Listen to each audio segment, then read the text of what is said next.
नमस्कार भैया। आज जो है एक बहुत ही इम्पोर्टेंट टॉपिक के ऊपर डिस्कशन करना बहुत ज़रूरी हो गया, क्योंकि कुछ डीआईवाई कम्युनिटी से रिलेटेड कुछ चीज़ें हैं जो कि मुझे बहुत डिस्टर्ब कर रही हैं। अब वो डिस्टर्ब कैसे कर रही हैं कि हुआ ये कि भैया पीछे एक वीडियो मैंने बनाया था जहां पर कि मैंने मोनोब्लॉक एम्पलीफायर के ऊपर बताया था कि किस तरह से हम मोनोब्लॉक एम्पलीफायर को बना सकते हैं। वहां पर वीडियो के नीचे कमेंट सेक्शन में किसी ने कमेंट किए और कमेंट्स में फिर वहां पर जो हुआ कि जंग छिड़ गई हुई है, और फिर उस जंग में मुझे काफ़ी सारे कमेंट्स को ना वहां से डिलीट करना पड़ा। और सोचा कि ये टॉपिक शायद काफ़ी इंपॉर्टेंट है, लोग काफ़ी डीआईवाई को लेकर के कंफ्यूज हो रहे हैं और तरह तरह की बातें लिख रहे हैं, जिसमें से कि बहुत सारी बातें आप यहाँ पे भी देख सकते हो मैंने ब्लर की हुई हैं और बहुत सारी बातों को सामने रखा है, क्योंकि मेन मुद्दा सिर्फ उतना ही है जितना मैंने यहाँ पे हाईलाइट किया है। तो जो मुद्दा है वो बेसिकली ये है कि लोग ये कहना चाह रहे हैं कि कॉपी पेस्ट करके जो सर्किट बनाते हैं उस तरह का जो डीआईवाई होता है वो बेसिकली डीआईवाई नहीं होता। सबसे बड़ी प्रॉब्लम जो होती है ना वो तब होती है जब सही साउंड का ना रेफरेंस ही नहीं होता है लोगों के पास, तो फिर भाई मतलब वहां प्रॉब्लम आती है। तो जब रेफरेंस ही नहीं सही होगा, पता ही नहीं होगा, तो क्या होता है कि फिर शायद कोई भी खराब साउंड भी क्यों ना हो वो भी लोगों को शायद अच्छी लगने लगती है। तो सबसे पहले तो मैं ये समझना होगा कि जैसे कि बात आई कॉपी पेस्ट की, तो इंटरनेट से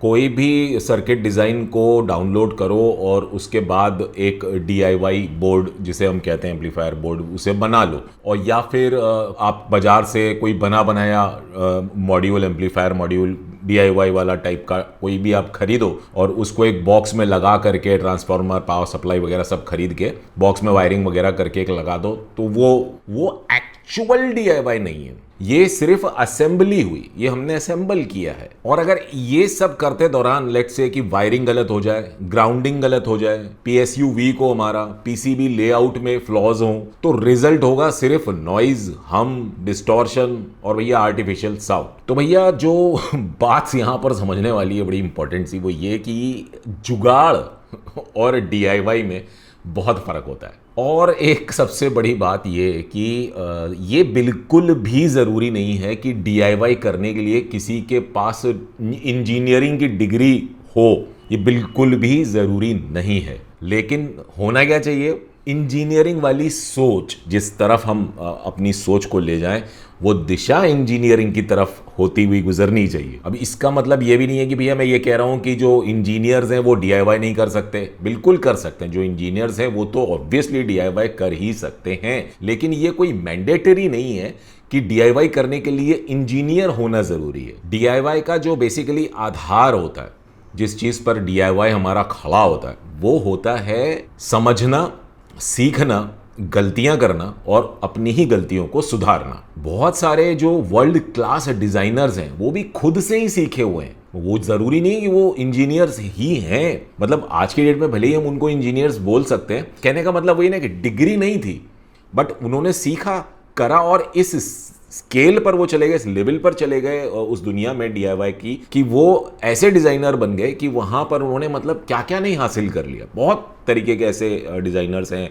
पूरे वर्ल्ड के अंदर। लेकिन उस तरह के जो लोग होते हैं ना, उनके पास क्यूरियोसिटी होती है, नॉलेज होती है और जील बोलते हैं ना, अंदर से कुछ करने की, लगे रहने की। मतलब जब तक मैं उस चीज को अचीव नहीं कर लूं जो मैं चाहता हूं, तब तक मैं लगा रहूंगा, करता रहूंगा, ट्राई करूंगा, गलतियां करूंगा, अच्छा ऐसा हो गया, अरे नहीं यार ये लगाता हूं, वैसा करता हूं। मतलब कैसे समझाऊं इन वर्ड्स, मतलब बेसिकली मेहनत करना जब तक हमको हमारी मंजिल हासिल ना हो जाए। सिर्फ मेहनत करना, लगे रहना, यही सब नहीं होता। साउंड को सुनना सबसे ज्यादा इंपॉर्टेंट है, तो साउंड को सुनना भी इक्वली आना चाहिए। और बेसिकली अगर हम डीआईवाई की बात करें तो असली डीआईवाई तब होगा जब हम डीआईवाई टोपोलॉजीज को समझते हो, बेसिकली इंपॉर्टेंट है। जैसे कि अपना class A B, class D, biasing, feedback, PSU design, grounding, choke, filter caps की इंपॉर्टेंस समझना, पीसीबी लेआउट के रूल्स को समझना, कंपोनेंट्स का सिलेक्शन, मेजरमेंट्स और लिसनिंग दोनों से होता है। तो अब जब जैसा कि मैं बता रहा हूं कंपोनेंट्स के बारे में बात करूं, तो कंपोनेंट्स के लिए कई बार मुझसे लोग पूछते हैं कि भाई जो कंपोनेंट्स मींस जैसे अपना रजिस्टर, कैपेसिटर और ट्रांजिस्टर वगैरह छोटी छोटी चीजें जो आती हैं, जो सर्किट बोर्ड्स में लगती हैं, तो क्या वो ऑडियो के लिए अलग से आती हैं?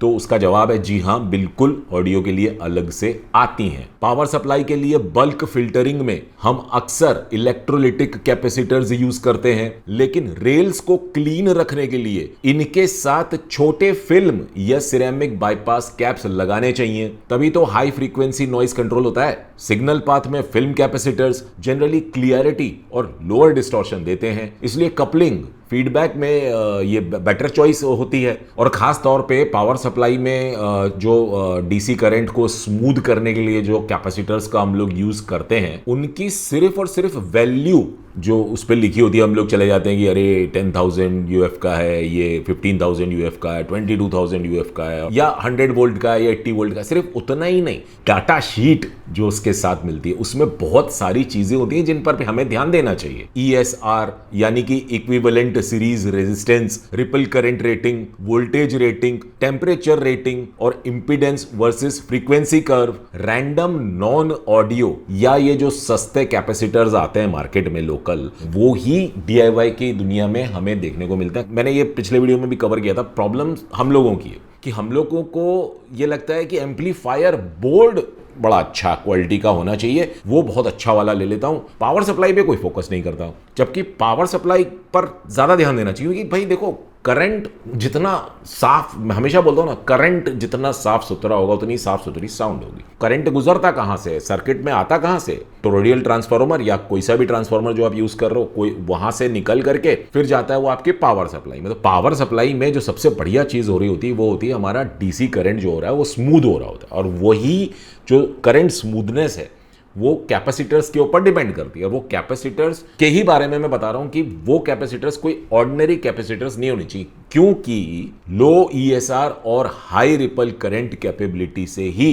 ट्रांसफार्मर और रेक्टिफायर के साथ लॉन्ग टर्म स्टेबिलिटी और लो नॉइज मिलती है। और हाँ भैया, भाई बहुत सारे लोग, जैसा कि मैंने चिपसेट्स वगैरह के बारे में बात की, तो भैया एक बहुत ही गलत धारणा रखते हैं कि अगर उन्होंने उदाहरण के लिए जैसे कि टीटीसी 5200, टीटीए 1943 जैसी एक high quality complementary output pair का उपयोग कर लिया तो भैया एम्पलीफायर ऑटोमेटिकली हाई फाई बन गया। ये बिल्कुल ही गलत सोच है, क्योंकि ये सिर्फ आउटपुट स्टेज के ट्रांजिस्टर्स होते हैं, और आउटपुट स्टेज सिर्फ एक पार्ट है एम्पलीफायर का। अगर driver stage, VAS stage, differential input stage, current mirror, bias controller, इन सब स्टेजेस में quality transistors, proper matching, low noise characteristics और एक्यूरेट कंपोनेंट सिलेक्शन नहीं होगा तो टीटीसी 5200, टीटीए 1943 जैसी स्ट्रॉन्ग आउटपुट पेयर भी कुछ नहीं कर पाएंगी। अब बहुत सारे कंपोनेंट्स जब हम खरीदने जाते हैं मार्केट में, तो वहां पर हमें उनके ऊपर ऑडियो ग्रेड लिखा मिल जाएगा, जो कि सही है अपनी जगह पे,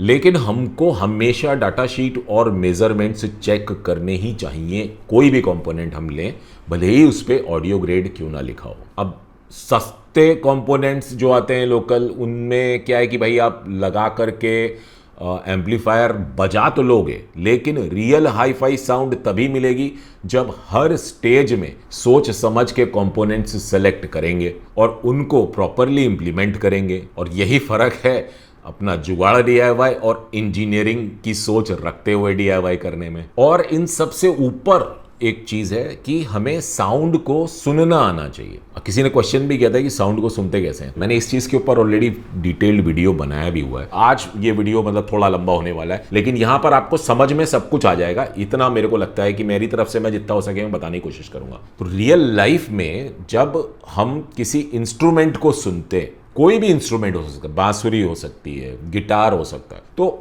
अगर हमने वो रियल लाइफ में सुना ही नहीं है, सुनना और समझना, सुन के समझना, वहां पर आप एंजॉय नहीं करना है। कोई अगर बजा रहा है तो उसको आपको ये नहीं देखना है कि अरे वाह यार ये तो उस गाने की धुन है, बहुत बढ़िया बजा रहा है यार, वाह वाह वाह ना।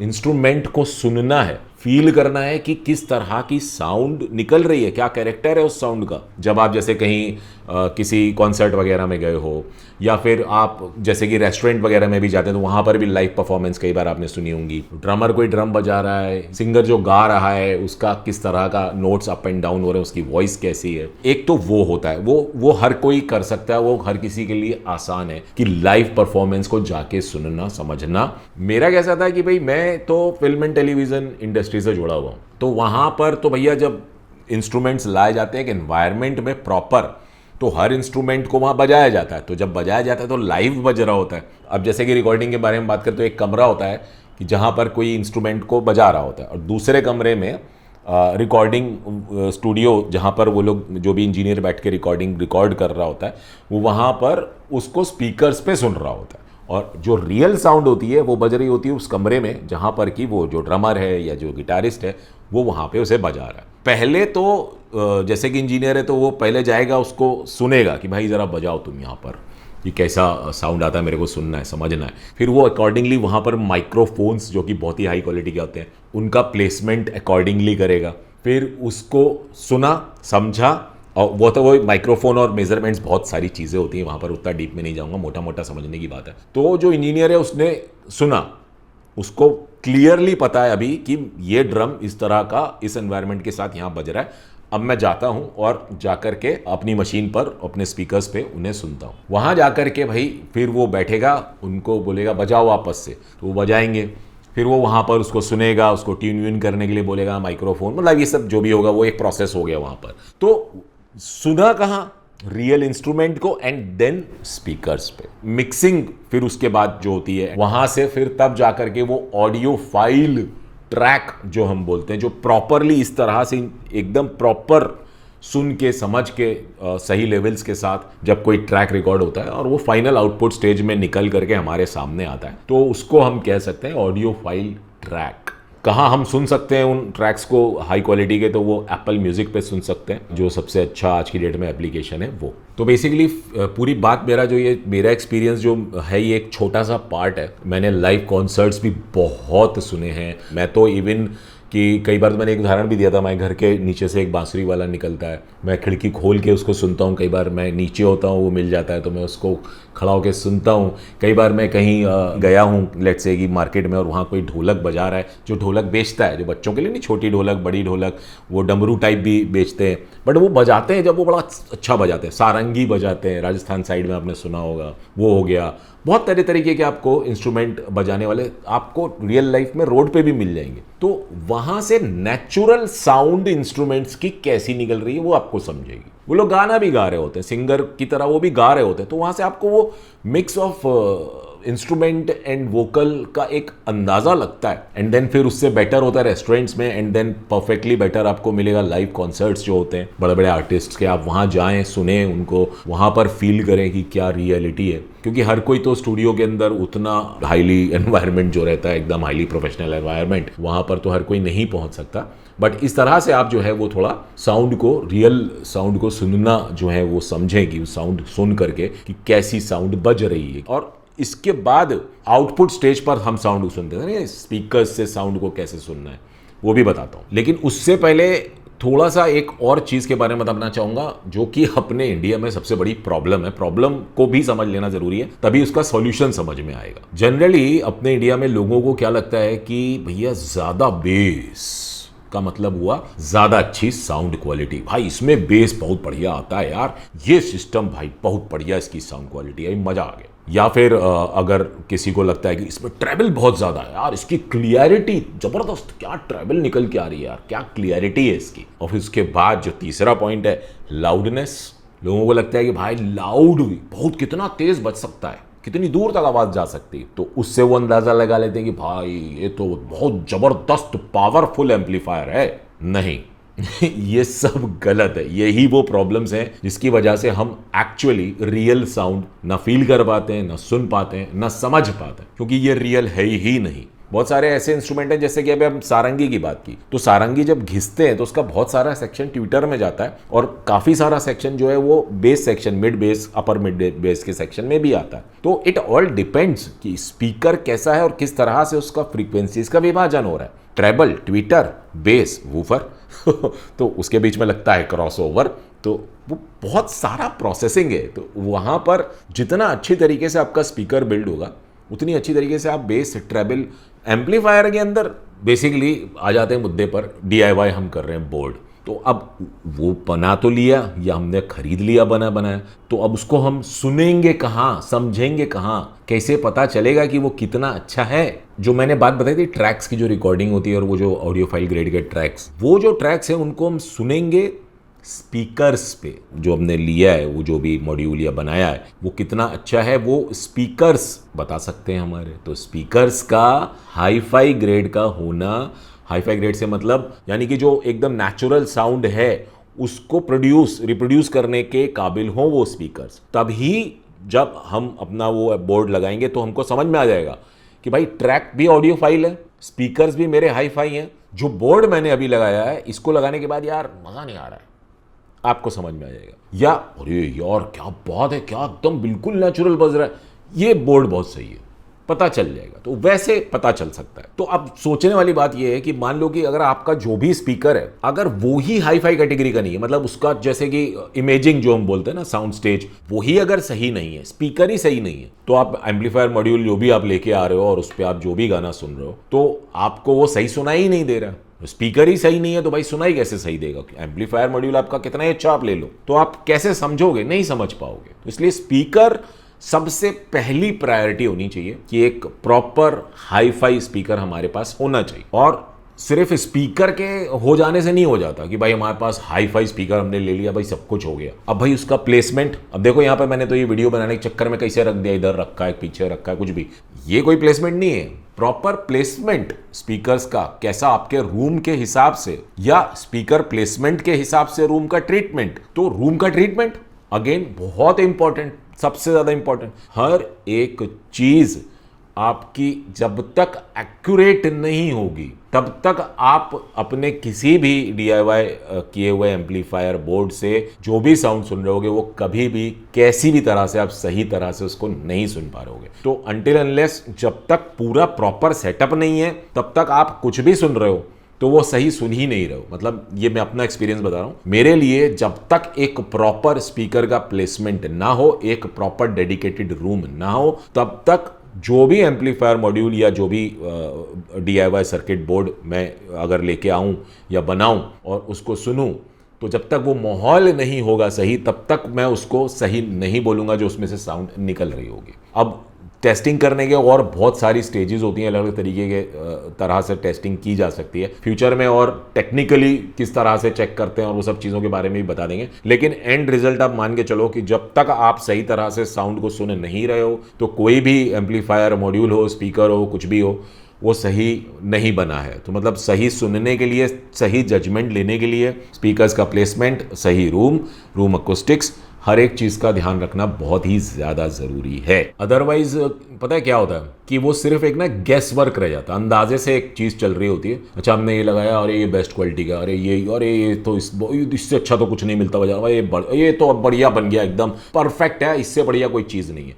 तो वो हम भ्रम में आ जाते हैं, वो गैस वर्क है, वो फिर प्रॉपर आपका वो डीआईवाई नहीं हुआ। जनरली मैंने हमेशा एक चीज बोली है, देखो डीआईवाई करने में कोई बुराई नहीं, लेकिन प्रायोरिटी आप ये रखो कि अनटिल अनलेस जब तक आप इस तरह से प्रॉपर डीआईवाई नहीं कर रहे हो तब तक, मैंने बोला ना, उस डीआईवाई का कुछ मतलब नहीं, वो सिर्फ एक गेस वर्क है और अंदाजे पे आप फिर आप मान के चल रहे हो हाँ भैया सब अच्छा है। इसीलिए डीआईवाई को मैं हमेशा बोलता हूँ कि डीआईवाई जितना अवॉइड कर सकते हो अवॉइड करो और ब्रांड्स की तरफ जाना शुरू करो, क्योंकि ब्रांड्स के पास ना एक पूरी की पूरी रिसर्च एंड डेवलपमेंट की एक टीम होती है, वहाँ पर इंजीनियर्स होते हैं, वहाँ पे ऑडियो फाइल्स होते हैं जो अपॉइंट किए जाते हैं सिर्फ इसी काम के लिए कि भाई आप इंजीनियर्स के साथ मिल करके सुनिए, देखिए, और एक नहीं, दो दो, तीन तीन, चार चार, पूरी टीम उस पर काम करती है। और सिर्फ ऐसे ही नहीं जैसे मैं बता रहा हूँ, इसका पूरा प्रोसेस होता है, स्टेप बाय स्टेप चीज़ें होती हैं। उस सब चीज़ों के साथ बन के जब कोई प्रोडक्ट निकलता है किसी ब्रांड का, तब ही तो वो इतना अच्छा होता है कि जिसपे हम ट्रस्ट कर लेते हैं। तो इसीलिए ब्रांड की तरफ अगर आप जाएंगे तो आपको वहां पर जो भी आपके बजट में जो भी चीज़ आप खरीद रहे होगे, डेफिनेटली आपको वहां पर वो चीज़ एक अच्छी क्वालिटी की चीज़ जिसपे आप भरोसा कर सकते हो कि हाँ यार ये चीज़ मैंने खरीदी है, ये एकदम बढ़िया क्वालिटी की है, आप भरोसा कर पाओगे वहां पे। इसीलिए ब्रांड्स की तरफ जाओ तो ज़्यादा अच्छा था, क्योंकि डीआईवाई DIY में मैंने हमेशा बोला है, कितना ही अच्छा बना लो, कहीं ना कहीं आपके अंदर खुरपेच लगी रहेगी। अरे यार कहीं यार वो रजिस्टर जो मैंने लगाई थी यार उसका ऐसा कर दूं कि उसको बदल दूं तो ऐसा हो जाए, या वो कैपेसिटर यार दूसरे ब्रांड का लगाता हूँ यार सब कुछ सही है कहीं ऐसा। हमेशा मन में कहीं ना कुछ चलता रहेगा। आप उसका जो मज़ा है ना सुनने का वो ले ही नहीं पाओगे। आप हमेशा उसमें उलझे हुए रह जाओगे, कहीं कुछ गलत, कहीं कुछ ये, कहीं कुछ वो। उसको करते करते ना टाइम लगता है। तो इसके लिए हमको ब्रांड्स के ऊपर भरोसा कर लेना चाहिए। बट हाँ फिर वही बात आ जाती है, अब हर ब्रांड का प्रोडक्ट एकदम 100% जैसा हम सोच रहे हैं एकदम हाई फाई वो ही हो, वो जरूरी नहीं। क्योंकि अगर आप ब्रांड टू ब्रांड देखो तभी तो सभी ब्रांड्स के जो भी एम्पलीफायर आप लो या कहीं रिव्यू पढ़ो या सुनो तो आपको वहां पे पता चलेगा कि भाई इस एक्स ब्रांड का एम्पलीफायर ऐसा है, इस वाई ब्रांड का एम्पलीफायर वैसा है। तो अलग ब्रांड, अलग तरीके की टेक्नोलॉजी, अलग तरीके के कंपोनेंट्स, अलग तरीके की टीम, हर चीज वहां पे अलग होगी। लेकिन फाइनल आउटपुट कैसा आ रहा है, कान, ये एंड रिजल्ट हमारे कान ही हमें बताते हैं कि आखिर कौन सा ब्रांड का कौन सा प्रोडक्ट हमारे लिए अच्छा है। उन लोगों का बनाया हुआ वो कोई सा भी ब्रांड हो सकता है, एक्स ब्रांड उसने भी सब अच्छा बनाया और वाई ब्रांड उसने भी सब अच्छा बनाया, बट दोनों के कैरेक्टरिस्टिक्स टोनल जो होंगे वो थोड़े से डिफरेंट होंगे। वहां पर सेम स्पीकर से आपको एक एम्पलीफायर से 19-20 फर्क आवाज महसूस होगी और दूसरे एम्पलीफायर से 19-20 फर्क आवाज महसूस होगी, मगर दोनों ही एम्पलीफायर अपने आप में दी बेस्ट हैं। मगर पसंद आपको कौन सा आता है वो आपकी पसंद है कि मुझे ये वाला एम्पलीफायर ज्यादा बेहतर लग रहा है जो कि एक्स ब्रांड का है। वाई ब्रांड वाला भी ठीक है लेकिन मुझे एक्स वाला ज्यादा अच्छा लग रहा है, मुझे समहाउ अच्छा फील दे रहा है। क्यों? क्योंकि आपके कान क्या पसंद करते हैं वो वहां पर जजमेंट हो रहा है, वहां पर वो टिक लग रहा है, फिर आप वो एक्स ब्रांड ले सकते हो। ये आपकी पसंद हुई, आपके मित्र को शायद वाई ब्रांड पसंद आए, मुझे वाई ब्रांड पसंद आए, हो सकता है ना। तो इट ऑल डिपेंड्स कि मुझे क्या सुन के पसंद आ रहा है, तो वो पर्सनल पसंद है। और DIY में सबसे ज्यादा अच्छी चीज तो वही है कि हम अपने हिसाब से चीजों को अपने लिए डिजाइन कर सकते हैं। तो अब जब बात कर रहा हूं कि जैसे कि डिजाइन कर सकते हैं तो भाई कंपोनेंट्स, एक छोटा सा किस्सा ये बताता हूँ, एकदम रिसेंट किस्सा है। ये एक मैन्युफैक्चरर हैं अपने इंडिया के और मुंबई शहर में ही है। कैपेसिटर्स के लिए मैं ढूंढ रहा था कि सही बजट में कुछ कैपेसिटर्स मेरे को पावर सप्लाई के लिए चाहिए थे। तो भाई मैं बाज़ार में गया तो उनसे मिला, तो उनसे मैंने कैपेसिटर्स लिए, फिर मैंने आकर के उन्हें टेस्ट किया, फिर मैं उनके पास वापस गया। मैंने उनसे कहा कि भाई इसमें साउंड को जो जिस तरह का चाहिए ये वो रिज़ल्ट नहीं आ रहा है, तो मुझे आप इसके अलावा कुछ। तो भाई उन्होंने मेरी इतनी सी लाइन को काटा एंड उन्होंने जो स्टार्ट किया है बोलना, अरे ये कैपेसिटर तो हमारा जो है वो एक्स बहुत ब्रांड का है, कोई सा वहाँ यूज़ होता है और ये पूरे इंडिया में यहाँ सब ऑडियो के लिए लेके जाते हैं। आप बात कर रहे हो कि आपको पसंद नहीं आया, आप पता नहीं क्या बात कर रहे हो ये वो। मैंने कहा सर एक बात बताओ, वो जो आप कैपेसिटर आपके जाते हैं वो कहाँ कौन यूज़ करता है, वो लोग कौन, वो ब्रांड क्या बनाता है आपको मालूम है? बोले कि हाँ भाई प्रो ऑडियो बनाता है, वो सारे प्रो ऑडियो इक्विपमेंट्स बनाते हैं, वो तो प्रोफेशनल लेवल पे बनाते हैं और आप बात कर रहे हो कि आपको पसंद नहीं आ रहा है। तब मैंने उनको समझाने के लिए मैं बोलना चाह रहा हूँ सर मैं होम ऑडियो, अरे तो वही तो हम कह रहे हैं, काटे जा रहे हैं मेरे को। जब प्रो लेवल पर चीज जा सकती है हमारी तो ये होम ऑडियो में तो ये तो मतलब बाएं हाथ का खेल है। अगला आदमी सुनने को ही नहीं तैयार है कि मैं क्या कहना चाह रहा हूं, तो वो मैन्युफैक्चरर जो है वो ही नहीं सुनने को तैयार है। फिर मैंने उनसे ये कहा अच्छा सर एक बात बताओ, ये जो स्कूटर बैटरी वाले आ गए हैं, गाड़ियां वाड़ियां, तो वहां पर भी तो कैपेसिटर्स इसी टाइप के यूज होते हैं, कैन वाले बड़े वाले। हाँ हाँ ये तो यही वाला तो कैपेसिटर है, ये आप ये ले जाओ आप। फिर भाई मतलब आप समझ रहे हो किस्सा कहां से कहां पहुंचा चला जा रहा है।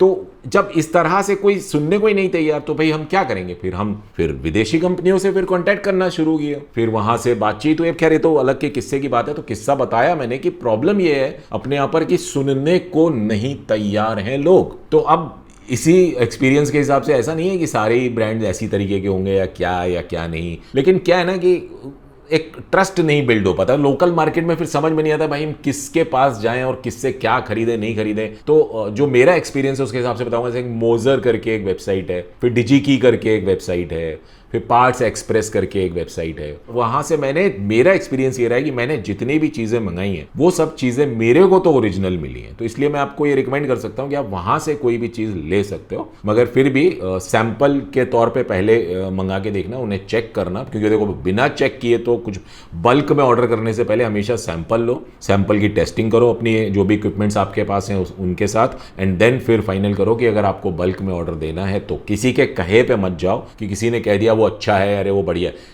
उनके लिए अच्छा हो सकता है, उनके सर्किट में उन्होंने वो लगाया, उनको वो चीज़ पसंद आई, उनको सुन के अच्छी लगी, वो उनके लिए हो सकती है, मगर क्या वो मेरे लिए सही है, ये तो मुझे ही डिसाइड करना होगा ना।